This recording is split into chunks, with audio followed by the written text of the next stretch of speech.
Então, boa tarde, pessoal. Eu sou a Amanda, sou farmacêutica, doutoranda em saúde coletiva na UFSC e teleconsultora no Telesaúde na área de práticas integrativas e complementares. Então, fazendo algumas observações iniciais aí sobre o tema. Bom, as plantas elas são utilizadas há milênios, né, em todo o mundo, em diferentes culturas e sistemas médicos. E as mulheres costumam utilizar as plantas tanto para fazer abortos, quanto para diminuir desconfortos durante a gestação e também na amamentação. Como há poucos estudos clínicos, científicos sobre a segurança e eficácia das plantas na gestação, nessa web de hoje, então, eu vou abordar algumas plantas que são comumente utilizadas pelas gestantes, mas que possuem contraindicação. Então, a base bibliográfica da web de hoje é na Resolução 1757, de 2002, do Estado do Rio de Janeiro, que traz 108 plantas medicinais que são contraindicadas para uso interno no primeiro trimestre da gestação. E eu também irei apresentar algumas plantas que possuem evidência clínica, com risco mínimo na gestação e que podem ser utilizadas, então, com cautela durante a gravidez. Então, primeiramente, é importante para nós, profissionais da saúde, entendermos os motivos, né? Por que as gestantes procuram as plantas medicinais, para que, então, a gente possa dar uma informação clara e precisa, né, do que se elas podem utilizar as plantas ou não, e quais os outros recursos, então, que podem ser utilizados durante esse período.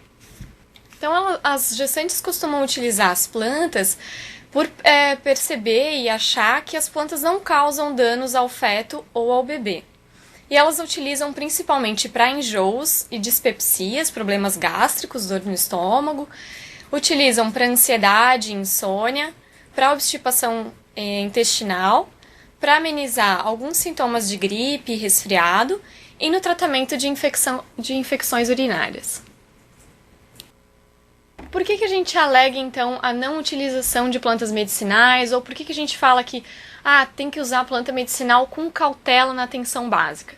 Por causa da ação abortiva, pela ação emenagoga, que o que significa emenagogo? É uma planta que ela retém a menstruação ou ela aumenta, intensifica, ela propicia o fluxo da menstruação. E plantas que são teratogênicas, ou seja, que causam malformação fetal ou no bebê. Aqui são, então, alguns exemplos de algumas plantas que têm essas propriedades, né? A arruda, a camomila e o hortelã. Então, o que tem nas plantas que causa esse efeito emenagogo, teratogênico e abortivo? Depende da composição química das plantas. Então, muitas plantas possuem alguns elementos, né? Eu vou citar alguns deles aqui, mas não são só esses compostos químicos. Outros compostos químicos também podem ocasionar essas ações teratogênicas. Então, são eles os alcaloides. Aqui eu dei o exemplo de alguns alcaloides, por exemplo, a boldina, presente no boldo. Alcaloides pirrosilidínicos, presentes na arruda, a Ruta graveolens, ácido aristolóquio 1 e 2, a pulegona e glicoproteínas, presentes aqui na buchinha do norte ou lufa operculata. Então, a lufa operculata também é uma planta bem utilizada como abortiva e está dentro de uma relação de 13 plantas mais utilizadas para a realização de aborto ilegal no Brasil. Aqui, então, eu trouxe uma lista pequena com algumas plantas bem utilizadas na região de Santa Catarina por gestantes. E, então, por que a ação dela trazendo o motivo da ação, então, emenagoga ou teratogênica de cada planta. Primeiro, então, falando da camomila. A camomila ela possui ação emenagoga, principalmente devido à presença de alguns alcaloides, o que contraindica, então, a sua utilização principalmente no primeiro trimestre da gestação, O nome científico dela é Matricaria recutita. E a ação dela, então, aqui é emenagoga e relaxante do útero. A camomila, ela possui a ação antiespasmódica, ou seja, ela suprime a contração do tecido muscular liso, do estômago, intestino e útero. Então, todas as plantas que fazem parte desse grupo de plantas antiespasmódicas são contraindicadas na gestação. A melissa, que é outra planta bastante utilizada pelas gestantes, com ação calmante, o nome científico dela é Melissa officinalis. Outras plantas que fazem parte desse grupo de plantas calmantes são a erva cidreira e o capim-cidrão, o cidró. Então, todas são plantas também que não possuem evidência clínica da segurança com relação à utilização na gestação.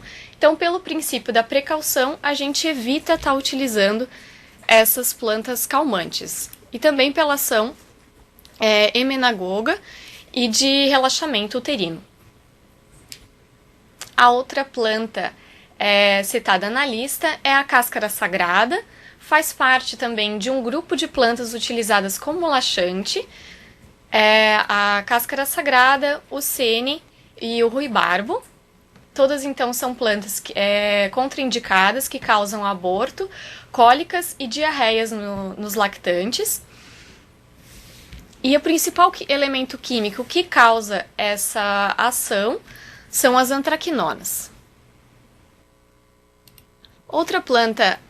Outras duas plantas aqui que fazem parte do grupo de plantas utilizadas para gripe e resfriado é o guaco e a era. Então, são plantas utilizadas tanto na forma de xarope quanto na forma do chá.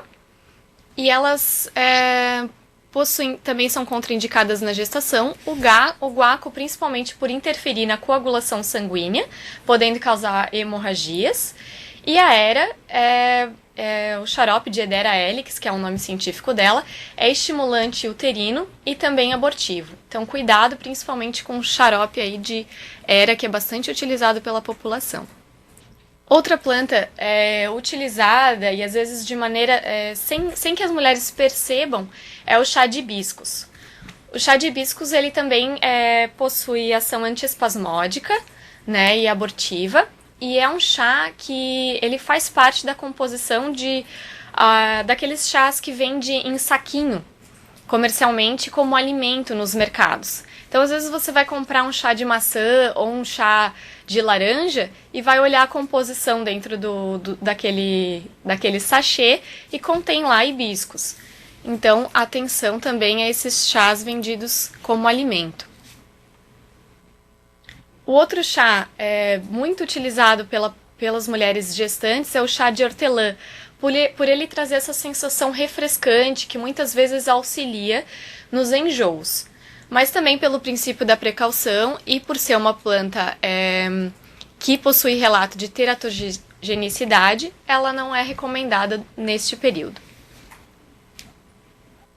O funcho e a erva doce são duas plantas também bastante utilizadas pela população, mas elas são contraindicadas principalmente devido a uma ação hormonal e emenagoga, né? E eu ressalto então que elas não podem ser utilizadas durante o período da gestação, mas elas podem sim ser utilizadas durante o processo de lactação, por possuir propriedades estrogênicas, né, que causam ação galactagoga, ou seja, aumenta a possibilidade de descer o leite.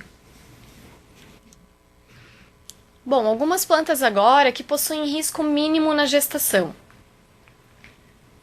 A primeira delas, então, é o gengibre. O gengibre é uma planta utilizada milenarmente pela medicina tradicional chinesa. A parte utilizada é o rizoma.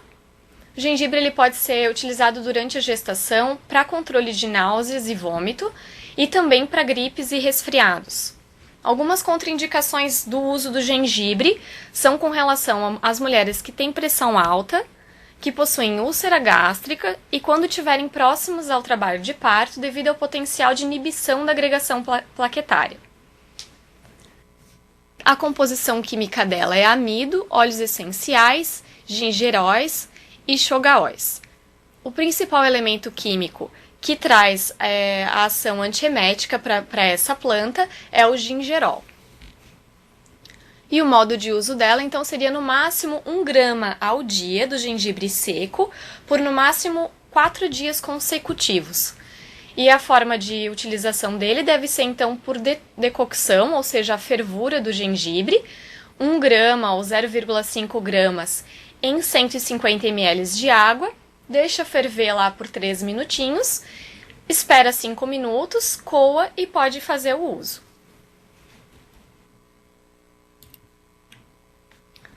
Outra planta aí que possui risco mínimo na gestação e tem sido bastante recomendada é o cranberry. O cranberry é utilizado, então, o fruto, tanto na forma de suco ou então um extrato na forma de cápsula. O cranberry ele é recomendado para infecções do trato urinário e principalmente para prevenção dessas infecções urinárias, devido à ação das protoancianidinas B, né, e de outros elementos químicos, que são as antocianidinas, flavonoides, glicosídeos de quercetina e mircetina. O modo de uso seria de 50 a 300 ml do suco, de 1 a 3 vezes ao dia. E o extrato seco, 600 mg a 1 grama ao dia. Outra planta aí que possui risco mínimo na gestação é o chá verde, Camellia sinensis, ou chá preto. A diferença do chá verde para o chá preto é que o chá preto passa por um processo de fermentação, né? Mas então todas as duas plantas elas podem ser utilizadas com cautela, né? Porque o excesso de cafeína pode fazer com que há má formação no tubo neural. Então, qual que é a recomendação que a gente faz a utilização da Camellia sinensis? Ou utiliza para a gestante que não toma café e que quer um estimulante, então tomar 1 xícara ao dia, né, no máximo 4 dias consecutivos. A composição química da Camellia sinensis são polifenóis, catequinas e cafeína. E a principal indicação, então, é estimulante do sistema nervoso central. Para a gestante que já utiliza o café, então a indicação é intercalar o chá de Camellia sinensis com o café. Uma hora toma o café, em outro momento toma o chá verde ou o chá preto.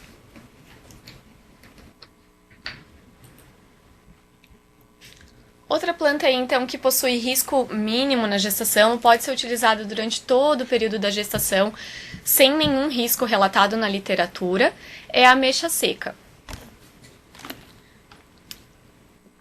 Prunus domestica, é o nome científico.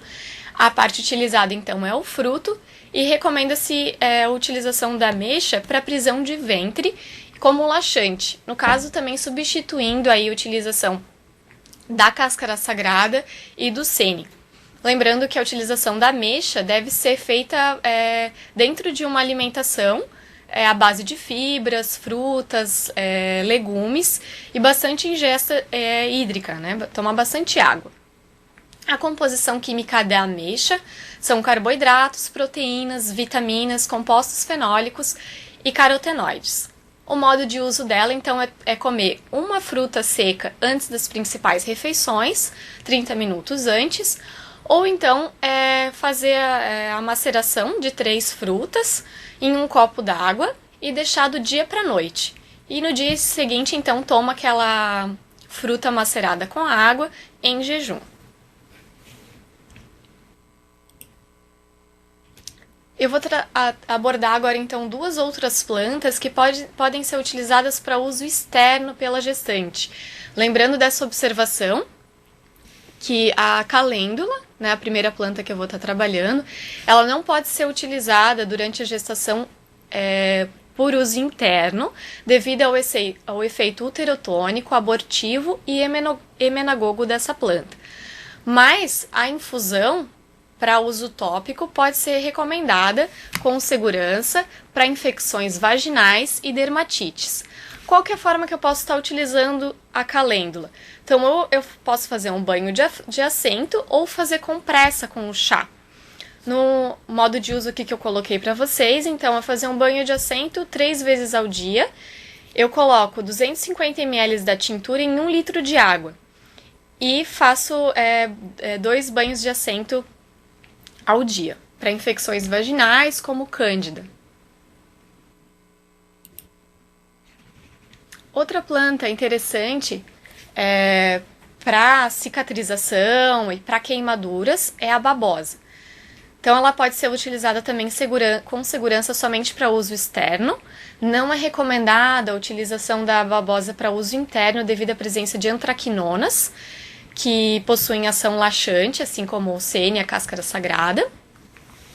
A parte utilizada é a mucilagem, ou seja, aquela parte gelatinosa da folha da babosa.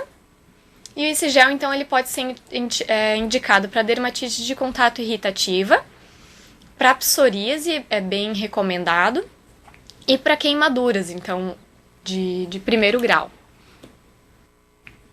Ou se utiliza o gel da folha da babosa, né, aquela parte branquinha, não utilizar a parte amarela, porque pode ter na parte amarela da próxima folha a presença de antraquinonas, que causam irritação na pele. Então, usa a parte branquinha do gel, ou pode ser manipulado também um gel com extrato glicólico de babosa 10%. E aplica na área afetada 1 a 3 vezes ao dia.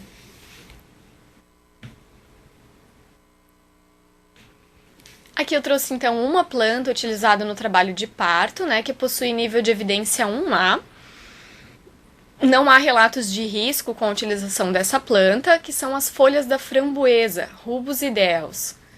Ela é auxiliar, então, no trabalho de parto, reduzindo o tempo do trabalho de parto e as complicações nesse processo. Reduz, então, a probabilidade de partos artificiais, utilização de fórceps e da cesárea.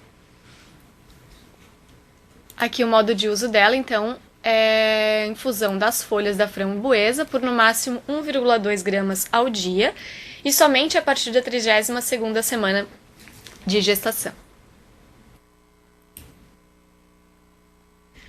Bom, o que fica então de recomendação geral dos profissionais para as gestantes? Que a indicação de plantas na gestação deve ser feita com cautela, de preferência não utilizar plantas medicinais, né? O chá, se a mulher tem hábito, eu tomo todos os dias um chazinho, então que esse chá de planta medicinal seja trocado por um chá de fruta, né? Principalmente o chá de maçã e o chá de abacaxi, sem os temperos de canela e cravo, que também são contraindicados nesse período. É importante que o profissional informe a essa gestante o risco da utilização de plantas e fitoterápicos na gestação, como eu demonstrei aqui hoje para vocês. E se, mesmo assim, o emprego do chá for necessário, que ele ocorra no menor tempo possível e que seja utilizada metade da dose recomendada usualmente daquela planta. É indispensável uma análise detalhada da situação de cada paciente e que se faça uma relação do custo-benefício, né? Se é mesmo importante estar utilizando aquela planta no período. E, principalmente, se não é possível utilizar aquela planta para aquela finalidade, está recomendando, então, a utilização de outras práticas integrativas e complementares que são mais seguras, né, e eficazes durante a gestação, assim como a yoga na gestação, né, essa imagem aqui. A gente tem uma web sobre plantas na gestação. Então, tem diversos asanas, né, movimentos, exercícios que tanto gestantes que estão no primeiro trimestre da gestação, quanto gestantes que estão mais no final da gestação, podem estar realizando esses exercícios que diminuem enjoos, que auxiliam também no trabalho de parto. Outra prática integrativa interessante é a automassagem, né, utilizar pontos de acupressão, que também tem alguns pontos interessantes, principalmente para gripes e resfriados, e também para enjoos. E outra prática integrativa interessante que os profissionais podem estar se capacitando e buscando mais conhecimento sobre o assunto é a utilização da homeopatia e dos florais, porque são medicações que não possuem efeitos adversos, né, não possuem nenhum relato de efeito adverso em gestantes, nem em mulheres que estão no período de amamentação. Então é bem interessante também procurar saber um pouquinho mais sobre isso. Eu trouxe aqui, então, algumas referências que eu utilizei para essa web de hoje. A resolução que eu falei para vocês, 1757, de 2002, que contraindica o uso de plantas medicinais no âmbito do estado do Rio de Janeiro e dá outras providências, que é bem utilizado em todo o Brasil. E esse documento aqui, que é um documento europeu, né, somente com evidências clínicas de plantas medicinais, o que pode e o que não pode ser utilizado na gestação. O site do Ortodidático, que também traz informações bem importantes sobre a composição química das plantas. E alguns outros artigos relacionados aí ao tema. É isso, pessoal. A web de hoje foi bem curtinha, mas eu me coloco à disposição, então, para aguardar as perguntas e estar respondendo num outro bloco.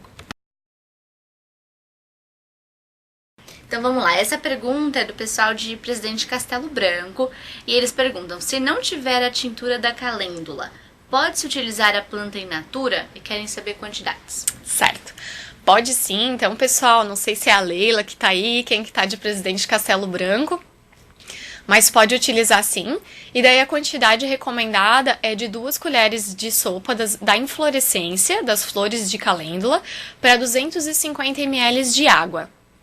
Então, faz por infusão, né? Aquele método que você coloca a água quente sobre as flores, coloca uma tampa em cima, aguarda 5 minutinhos, depois coa e faz a utilização, então, do modo externo, né? A lavagem ou em forma de compressa ou, então, em forma de banho de assento. Então, o pessoal respondeu, Amanda sim, sim, Amanda, a Leila, doutora Caroline e doutora Priscila. Estão presentes, então, Ótimo. De Castelo Branco. Temos também uma pergunta do pessoal de Santa Rosa de Lima. É a seguinte: quais as plantas que as gestantes podem utilizar em gripes e resfriados?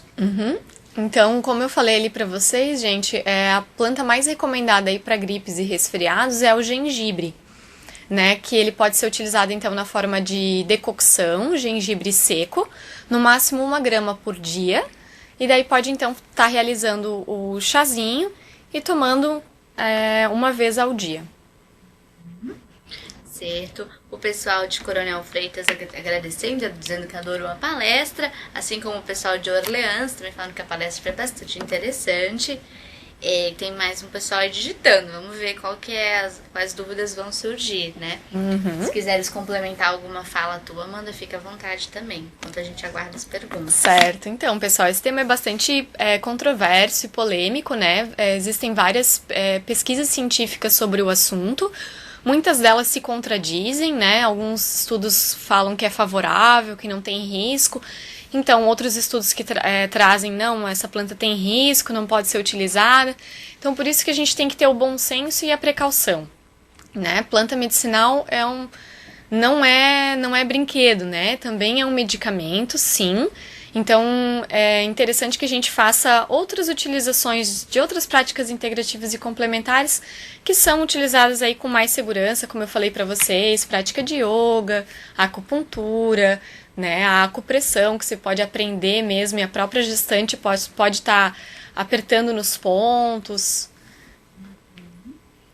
O pessoal de Santa Rosa de Lima, então, pede que a gente coloque a palestra o quanto antes no site, para eles poderem utilizar no próximo grupo de gestantes, no dia 24. Pessoal, então a gente vai atender essa demanda de vocês, tá? Os slides, eles devem ficar disponíveis já amanhã.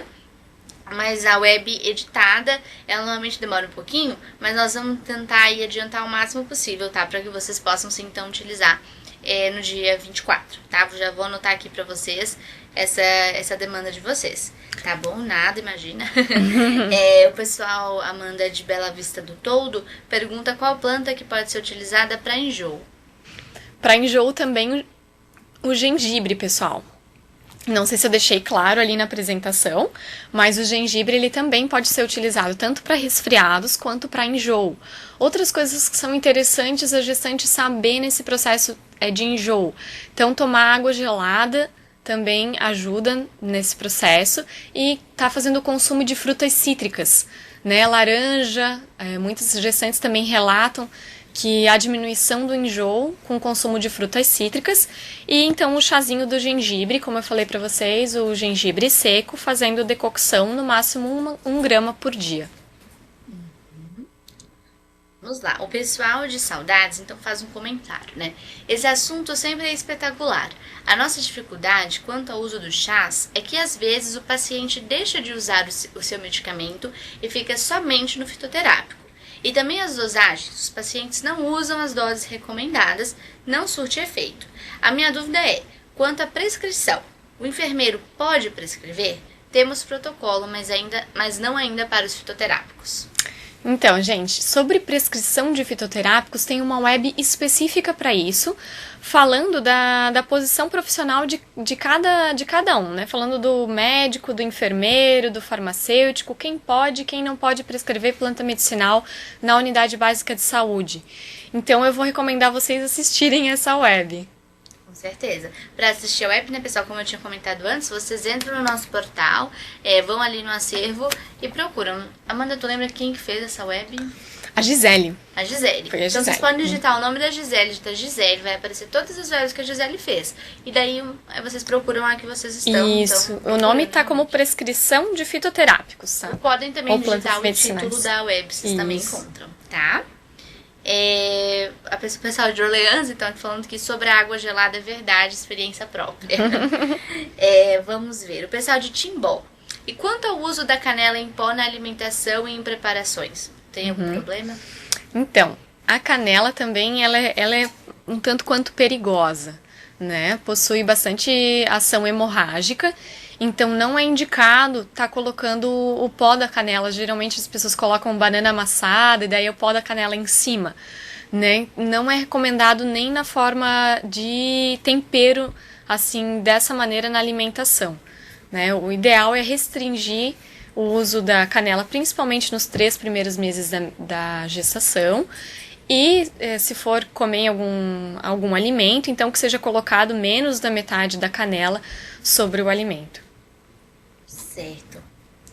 Vou voltar aqui que o pessoal tinha perguntado o nome, então, dessa web sobre prescrição, né? O pessoal que perguntou foi o pessoal de saudades. Pessoal, vou colocar aqui o nome para vocês. Então, o nome da web é Prescrição de Fitoterápicos e Plantas Medicinais na Atenção Básica. Então, vocês podem encontrar assim, então. O pessoal de Flor do Sertão diz que o nosso grupo de gestantes quer saber quantas doses de chá é recomendado para uma gestante por dia. Então, tudo depende de qual chá, né, pessoal? Tem que saber qual que é o chá que a paciente está querendo utilizar. Mas, como eu falei, quando vocês vão procurar, vai falar ali, por exemplo, chá de camomila. 1 colher de sobremesa em 150 ml de água, tomar 1 a 3 vezes ao dia. Então, não utilizar toda essa dosagem. Reduz a quantidade, então, para 1 xícara ao dia, né? E faz com a metade da quantidade. Em vez de 2 colheres de sobremesa, coloca lá 1 colher de cafezinho. Faz um chá bem fraquinho, que também dá, então, essa indicação para todas as plantas, né? Se for utilizar.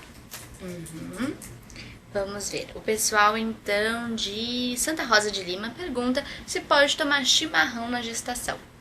Então, chimarrão tem propriedade de estimulante do sistema nervoso central, assim como o café e a camélia sinensis, né, que é o chá preto e o chá verde. Então, daquela maneira que eu conversei com vocês, como o excesso de cafeína no organismo pode estar trazendo uma má formação no túbulo neural, é indicado, então, que seja ou trocado o café pelo chimarrão, ou a paciente optar, né, por um deles. Ou eu vou tomar chá preto, ou eu vou tomar o chimarrão, ou eu vou tomar o café. Fazer essa opção diária, né, mas não utilizar todas essas opções. Não utilizar café, chimarrão e o chá verde num dia só. O pessoal de Itajaí, então, agradece pela web, disseram que adoraram, tá de parabéns. também estão digitando aqui. Vamos ver se vem então mais alguma pergunta, dessa vez do pessoal de Itajaí. Pessoal, sobre a web de prescrição, eu também adicionei aí que ela foi no ar no dia 10 de julho de 2014. Se vocês por acaso não encontrarem pelo nome, que às vezes a nossa busca ela pode ser meio falha, procurem também pela data. Então, 10 de julho de 2014, tá bom? Vamos ver aqui. O pessoal digitando ainda. Certo. Como a web foi mais curtinha, tem mais tempo para perguntas, né? Certo. Então, eles perguntam, quais os efeitos do uso de café durante a amamentação? Então, não tenho busca e essa resposta exatamente para dar para vocês agora. Teria que fazer uma busca e vocês podem mandar essa pergunta aí por teleconsultoria para a gente estar respondendo para você. Isso, pessoal. Então, como a gente sempre também fala da teleconsultoria, a importância da teleconsultoria, né? Vocês entram ali, vocês devem saber, mas entra ali no portal, solicita a teleconsultoria, né? Que o pessoal responde vocês, então, com a dúvida, né? Que às vezes a gente não tem a resposta também na hora, né? Normal. Então, mandem a teleconsultoria que vocês serão respondidos. Tá bom, pessoal de Itajaí? Então, vamos ver. Mais alguma pergunta, pessoal? Mais alguma dúvida que ficou sobre o tema? Bem, acho que não. Tem o pessoal de Chapecó digitando. Vamos ver. Vamos lá. Então. Sim, o pessoal de Chapecó disse que sim. Então, vamos ver. Qual a dúvida? Eles perguntam então, Amanda, quanto a erva doce, funcho, realmente pode aumentar a produção de leite? Já li uns artigos que não comprovam isso. Exatamente. Pessoal de Chapecó, não tem nenhum artigo, nem evidência clínica de que o chá de funcho ou erva doce eles possam aumentar a produção de leite, né? Mas que eles possam facilitar a descida do leite, né? Então tem alguns estudos, né, não clínicos, né? Estudos em animais, mas há o relato de muitos pacientes dizendo que realmente auxilia a descer o leite, o chá de funcho e de erva doce. Então, por isso que a gente continua recomendando a utilização desses chás. Então, o pessoal de Bela Vista do Toldo, então, pergunta se pode tomar desverminante durante a gestação e o aleitamento. Olha, a princípio não, tá? Não pode ser utilizado, mas aí é interessante que você veja com o seu médico e o caso específico de cada gestante. Correto. Bom, pessoal, se tiver mais uma, tem mais uma, vamos lá. Pessoal de Santa Rosa de Lima, chá de anis estrelado ou de batata, aumenta a produção de leite? O chá de anis é o mesmo caso do chá de erva doce e do funcho, né? Todos esses três chás, eles possuem propriedades estrogênicas, né? Que causam, então, essa ação galactagoga, né? Que é facilitar a descida do leite. Com relação à batata, não conheço, então, essa informação. Também poderia estar procurando e respondendo em teleconsultoria para vocês. Correto. Então, se o pessoal quiser mandar uma teleconsultoria sobre a batata, né, fiquem à vontade também. Bom, pessoal, acredito que é isso. Não tem mais ninguém digitando, então acredito que é isso, mas a gente agradece a participação de todos vocês, espera vê-los na próxima semana, então nas webs da próxima semana. Também agradecemos a participação da Amanda, né, que a Amanda também é teleconsultora, ela também que vai talvez acabar respondendo, né, as dúvidas que vocês enviarem. Então vocês continuem em contato com a Amanda. Tá certo, pessoal? Isso mesmo, Bruna, obrigada aí pela participação de vocês na web, é sempre legal quando as pessoas participam, e postem mais teleconsultorias aí sobre esse tema, que eu vou estar disponível para estar respondendo as perguntas para vocês. Obrigada.